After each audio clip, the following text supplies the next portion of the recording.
Le principal enseignement est clair. Ce n'est pas un bon résultat pour les partis qui défendent l'Europe, dont celui de la majorité présidentielle. Les partis d'extrême droite, qui ces dernières années se sont opposés à tant d'avancées permises par notre Europe, qu'il s'agisse de la relance économique, de la protection commune de nos frontières, du soutien à nos agriculteurs, du soutien à l'Ukraine, ces partis progressent partout sur le continent.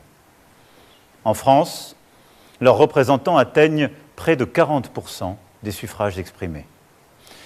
Pour moi, qui ai toujours considéré qu'une Europe unie, forte, indépendante et bonne pour la France, c'est une situation à laquelle je ne peux me résoudre.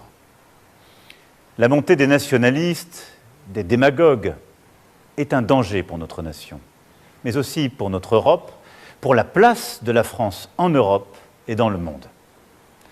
Et je le dis alors même que nous venons de célébrer avec le monde entier le débarquement en Normandie, et alors même que dans quelques semaines, nous aurons à accueillir le monde pour les Jeux olympiques et paralympiques. Oui, l'extrême droite est à la fois l'appauvrissement des Français et le déclassement de notre pays. Je ne saurais donc, à l'issue de cette journée, faire comme si de rien n'était.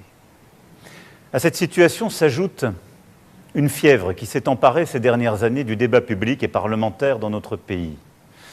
Un désordre qui, je le sais, vous inquiète, parfois vous choque, et auquel je n'entends rien céder.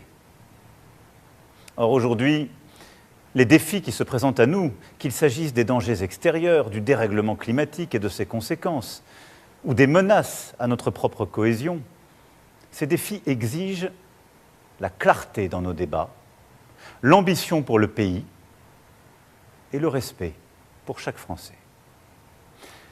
C'est pourquoi, après avoir procédé aux consultations prévues à l'article 12 de notre Constitution, j'ai décidé de vous redonner le choix de notre avenir parlementaire par le vote.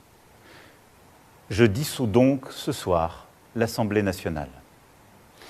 Je signerai dans quelques instants le décret de convocation des élections législatives qui se tiendront le 30 juin pour le premier tour et le 7 juillet pour le second.